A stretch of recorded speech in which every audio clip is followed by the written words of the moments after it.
With the high cost of grains and other challenges facing the poultry industry, farmers are warning that the poultry industry might be forced to shut down by January 2021 if urgent actions are not taken by the government to address issues. The sector is still reeling from the losses incurred during the COVID-19 lockdown that resulted in the closure of many small and medium-sized poultry farms. Joining me is Chairman, Poultry Discipline, Nigeria Institute of Animal Science and Pharma, Taiwo Adioye. Thank you very much for joining. Thank you very much for having me. All right, now, the poultry industry, no doubt, has suffered, especially during the COVID-19 pandemic that devastated world economies. Sure. How did we get to this point since? During the COVID, I would say it was even better. The situation now is getting worse. And as you have predicted, many farmers might close down the shop, the farm, before 2021, January. The situation now is on the high cost of input, feed, precisely. During the COVID, we were buying soya for 125,000 per ton. As at Saturday, soya is 230,000 per ton. Maize was on the high side later at about 170 to 180,000 per ton. This is supposed to be the harvesting time that we're supposed to have maize at its lower, maybe at 80,000 per ton. But maize is still going up now at 165. We have a relief at about a month ago, then when maize came to about 140, 130. But it's now going up. As at Saturday, it was 165,000. If it's coming from the north, it will be 180, 185,000. What is responsible for this hike? A lot of people will say it's the COVID-19 pandemic that has caused it, but really, you are a player in this sector. What's responsible for this hike in prices? There are so many things responsible. Number one, we heard that there are some merchants that are holding grains. That's number one. But major, the insecurity in the country.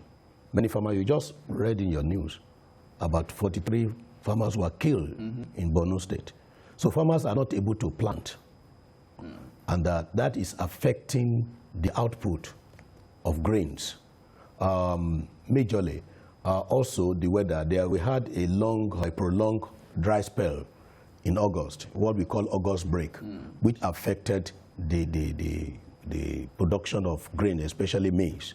So these are the major things that are causing the problem in the cost of the. Then the exportation of processed soybean to the neighboring country. That's what we had.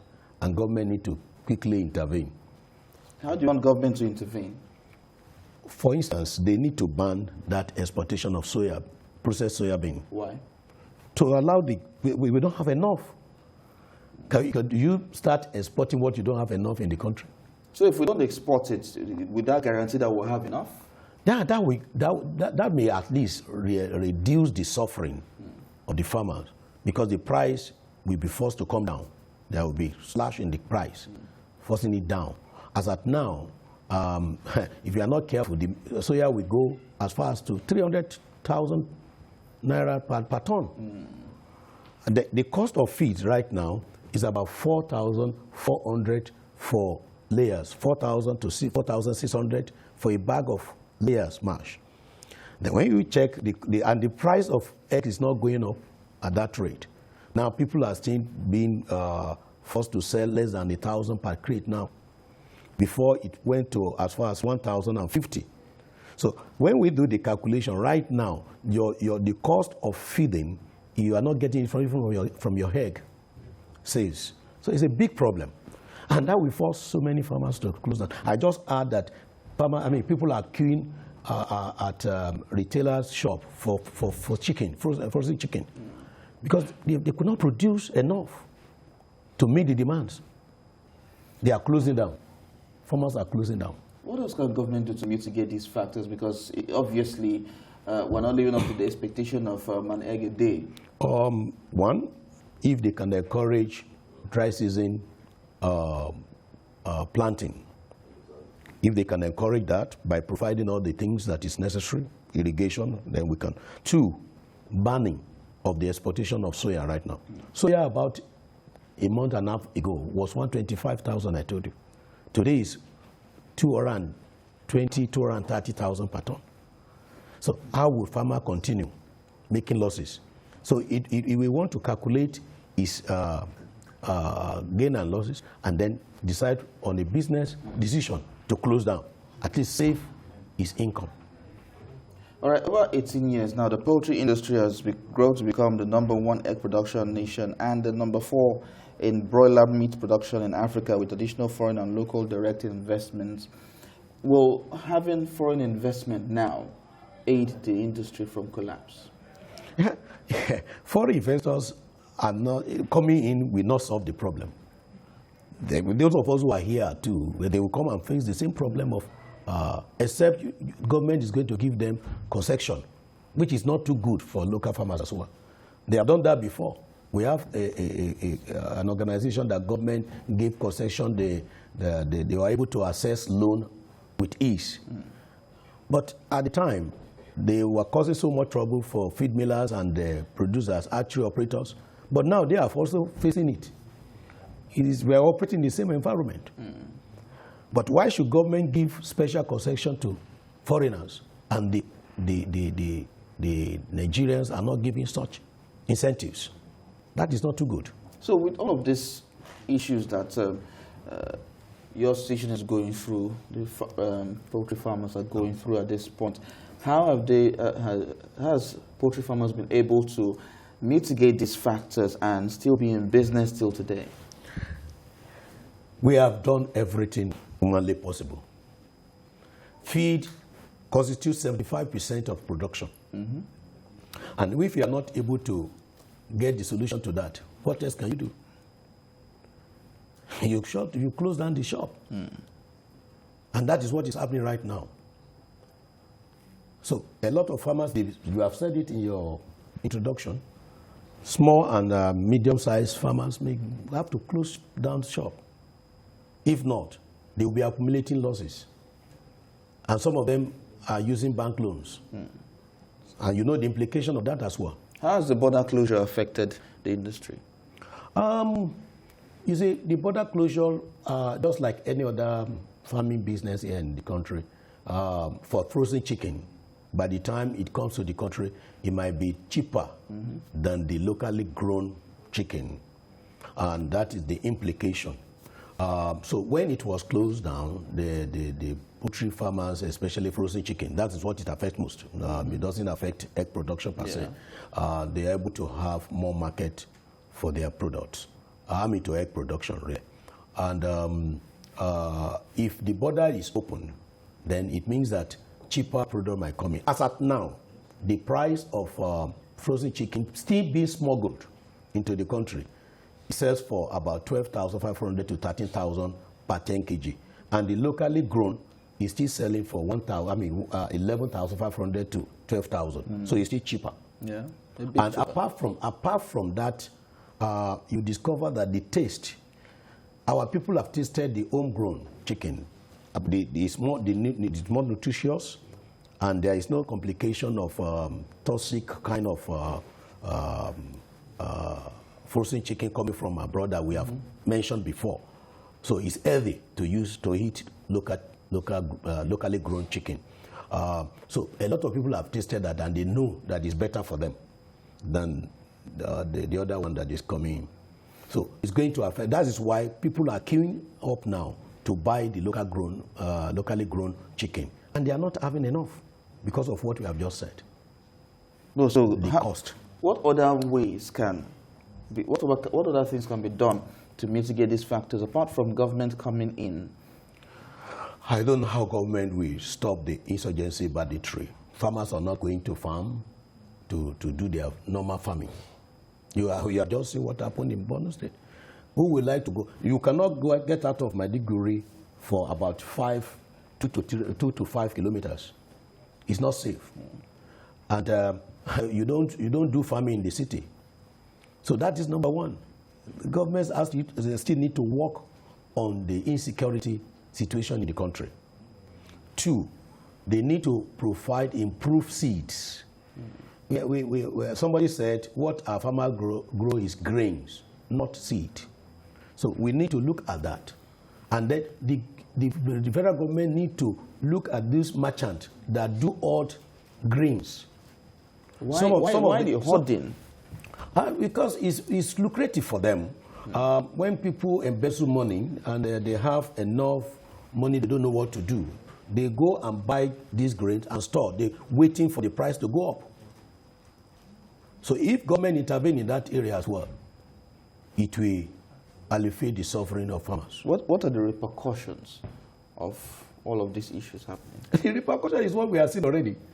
Farms have been closed down, and the prices will still go up if they want to. But there is a level which consumer can take the high price, the increase in price. If I really want to sell a crate of egg today for profit, you cannot sell less than 1,500. The people ready to buy at that price. So since they will not be able to buy at that price, it means that I have to reduce my Even at the current price of 1,000, people are not still ready to buy. And even at 1,000, ask any farmer. On Saturday, I was talking with my colleagues. If the price of feed per 25 kg is 4,400, 4,600, and you are producing at 83% production, which is a good 83, 85% production, you are not making anything. So there is no even margin over feed. You are not talking of your diesel because there are no lights in the rural area where you have the farms. You are not talking about salaries. You are not talking of other costs. On feed alone, which is about 75% production, and 75% of the cost of production, on feed alone, you are not making anything. So the business decision you now have to take is to say, okay, let me just close down for a while and cut my losses. And that's what is happening. But I'm afraid chicken in December, if I thought you were able to see, might go to old layers might get to 3,000 naira. But the government has always been talking about going back to agriculture. Do you see a sincerity in this? Honestly, I see a lot of lip services in the government policy on agriculture in this country. Let's start from what is the budget on agriculture in this country? What is the budget on agriculture? Why are the incentives for the real farmers? I'm not talking of political farmers. We have talked about political farmers here before. What are the incentives for the real farmers that are in place? And they are getting it. So we are not yet there. We have not started. And I want to thank Chief EC for always calling us to express our feelings and what is happening in the situation in the farming community. To me, right now, what is government doing? Last time I came here, we mentioned about grains, maize. It was when it was almost getting out of hand that they gave import license to 5 organizations. And where is the effect of that, even as at now? Must we wait? All this fire brigade approach to issues will not work. In developed countries, when farmers are in trouble, government comes to their aid. Check all over. Where has been the incentives we are getting from the government here? Well, as the association had a discussion with the government on this issue. Yes. Even as a matter of fact, last week, the Poultry Association of Nigeria, the DG, APA, wrote a letter to the soya beans farmers so that we can talk together and see what they can do for us, but to what extent.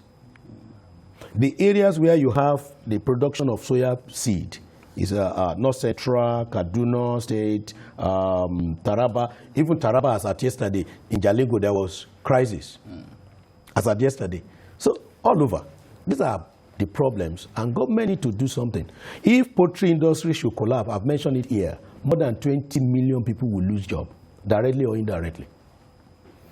Well, that's a sad reality. But what about private sector investment? Now, how far will that go? How?